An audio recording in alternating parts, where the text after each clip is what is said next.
Certaines personnes ne s'imaginent pas quel genre de calvaire peut s'emparer d'un jeune enfant tel que moi, au sein d'une famille aussi prestigieuse que la mienne. Du haut de mes 17 ans, mes journées se ressemblent. Lever à l'aube, un temps important pour se préparer et un temps moindre pour manger.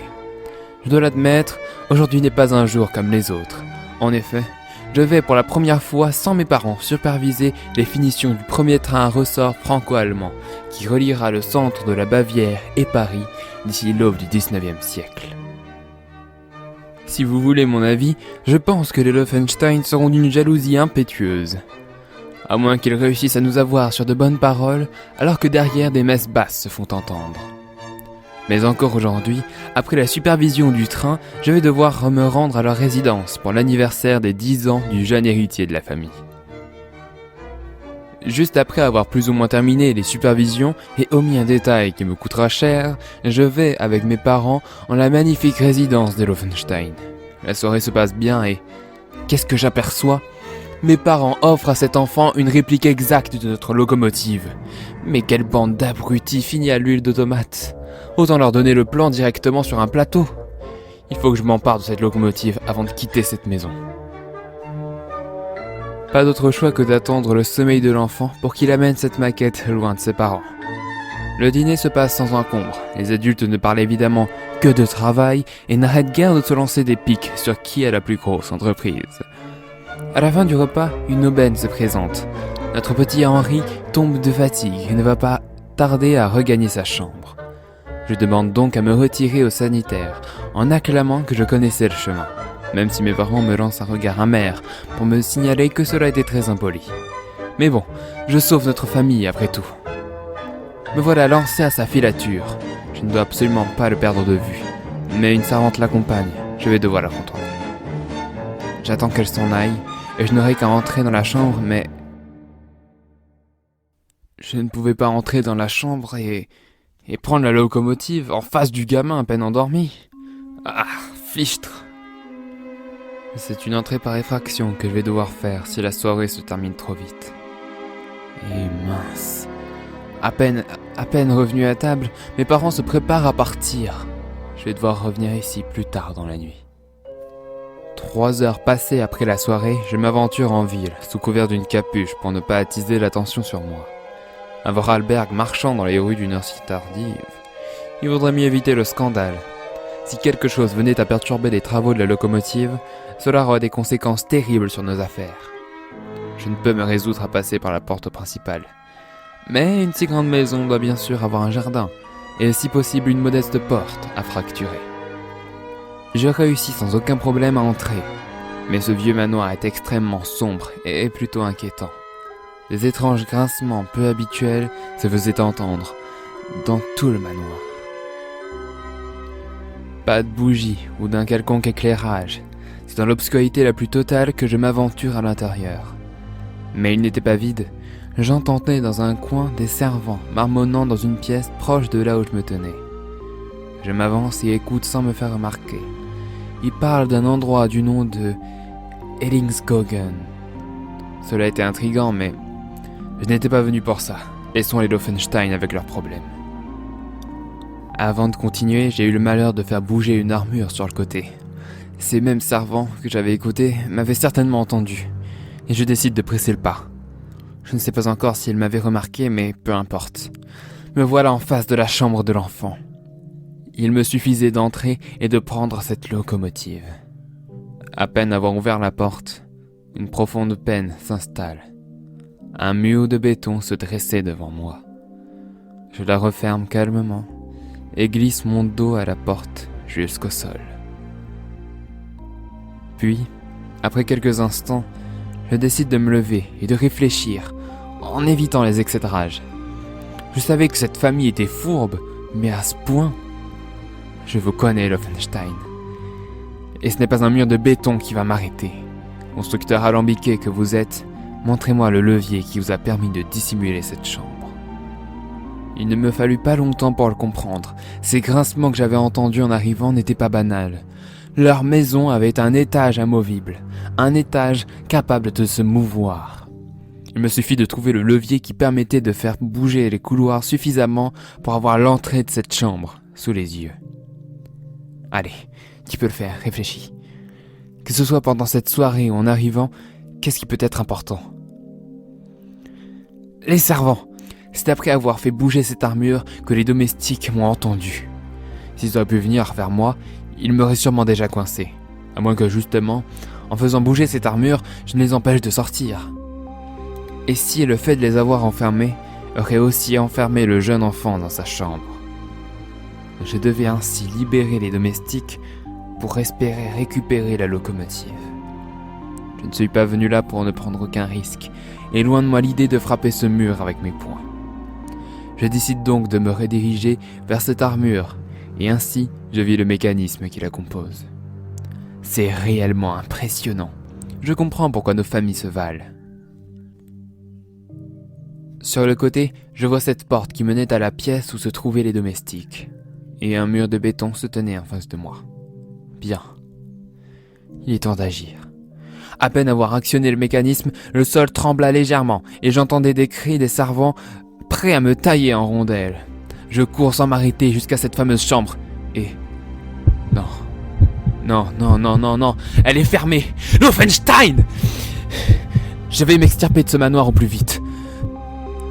Mais à peine avoir eu le temps de le penser que les serviteurs me tenaient déjà sous leurs joues. Ils m'ont attaché les mains avec une corde et ont dit que... Comment? J'étais parfait pour lui. Que leur maître serait content. Qu'est-ce que ce vieux Dieter Loffenstein peut bien vouloir de moi? Ils me mettent un sac sur la tête. Et je n'ai par conséquent pas d'autre choix que de les suivre. Nous sommes allés à l'extérieur et j'ai l'impression de longer la ville. Nous sommes arrivés à un endroit que je connaissais bien. La locomotive. Ma locomotive. On m'a retiré le sac sur la tête et on m'a amené à l'intérieur. Rien n'était anormal et ils me firent m'asseoir dans une pièce, seule, proche de l'avant du train.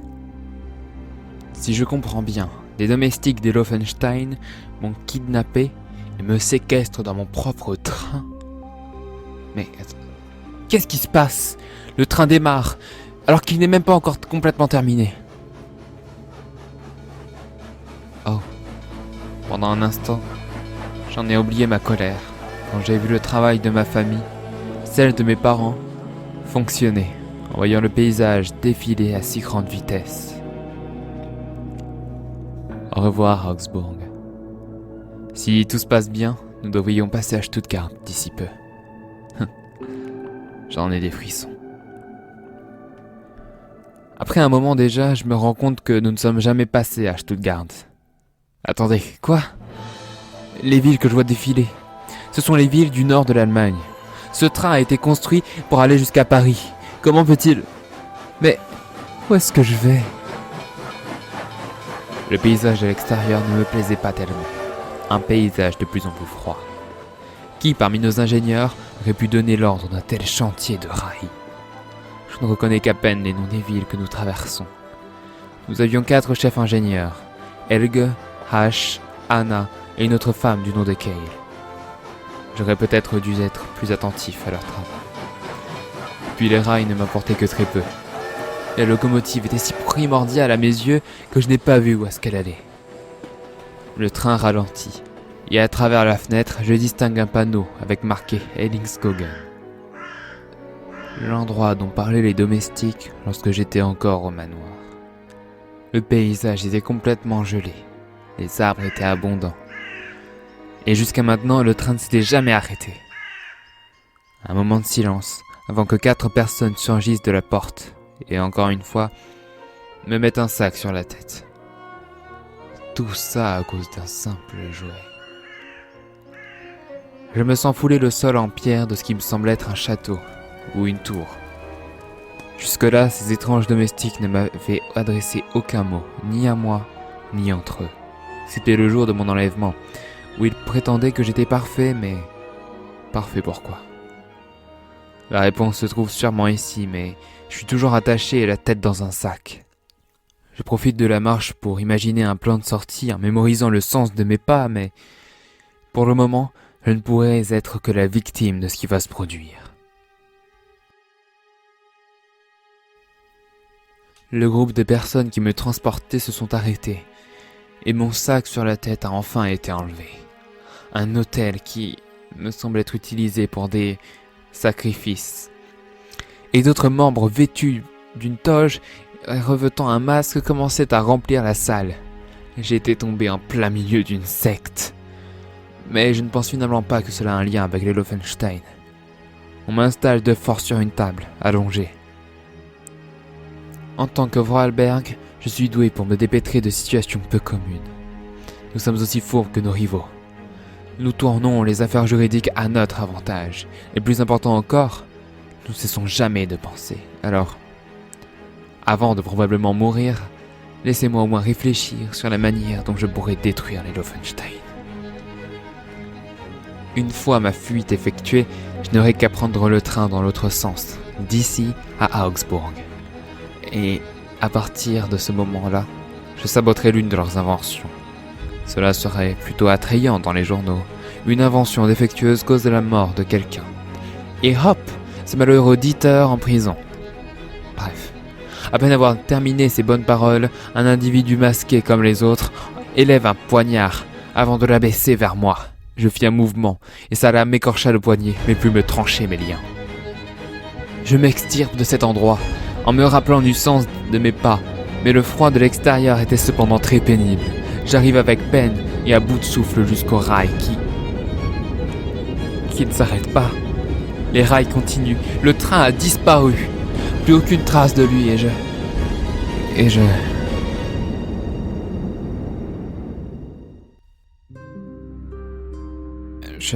Je me suis évanoui et ouvre les yeux dans un environnement.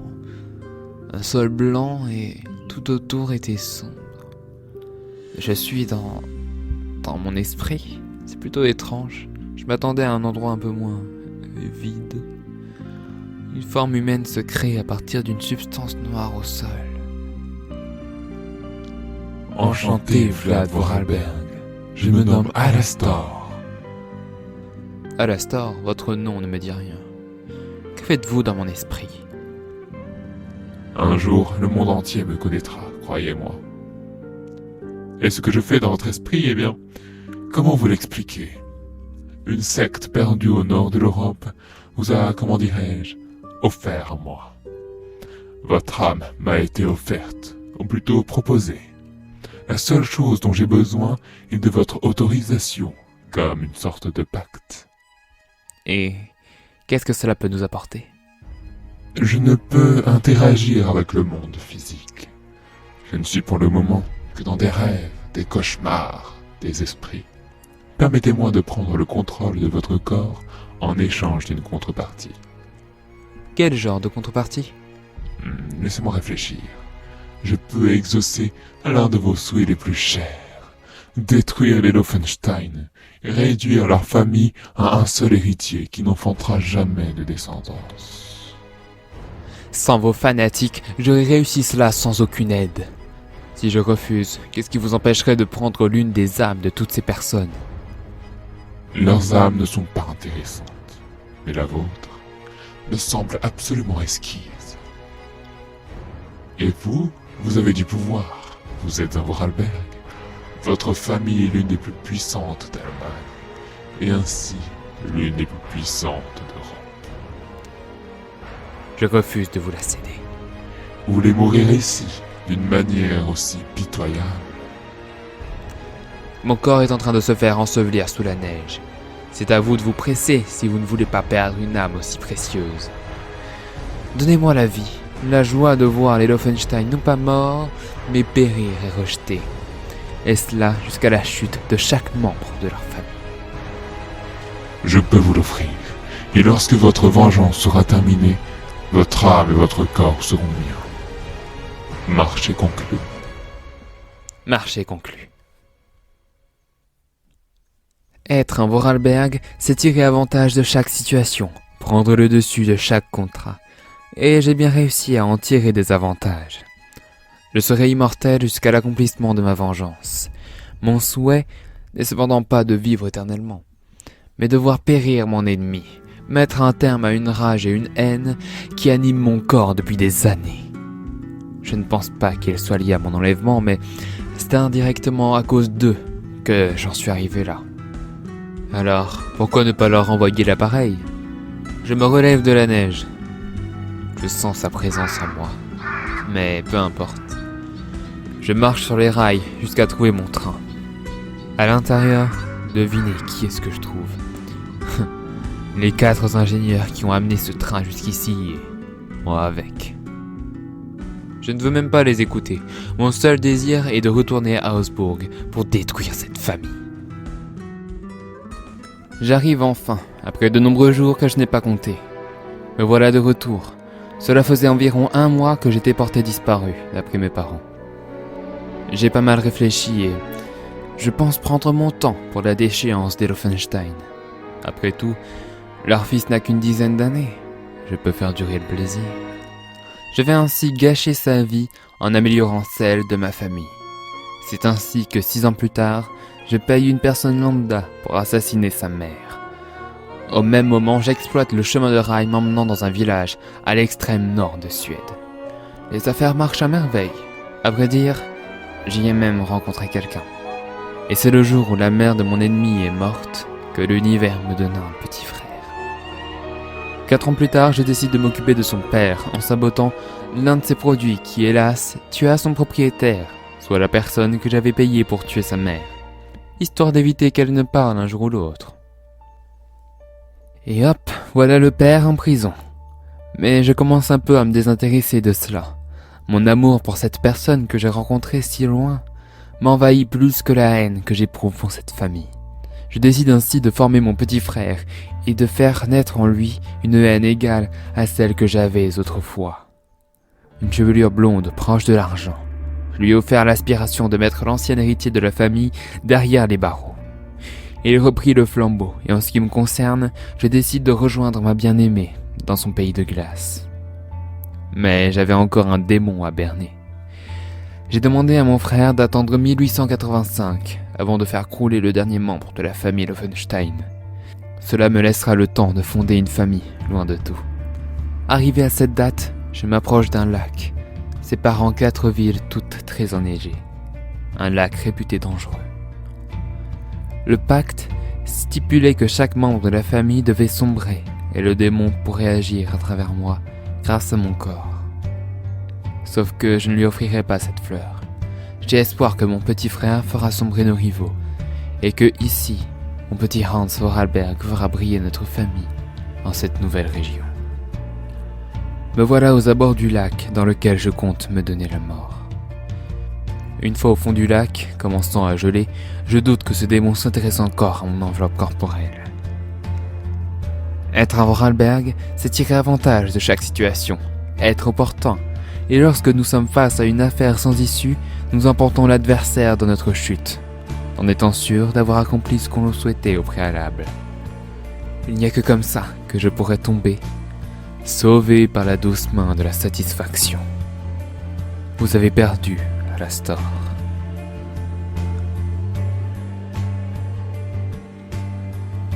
Vous pensez vraiment? Calciné ou gelé, peu m'importe. Je doute que votre famille accepte de voir votre corps au fond de l'eau. Et une fois remonté, je n'aurai qu'à me servir et profiter de ce corps conservé par ce lac proche des immensités vides des plaines glacées. Vous avez perdu, Vlad Vorarlberg.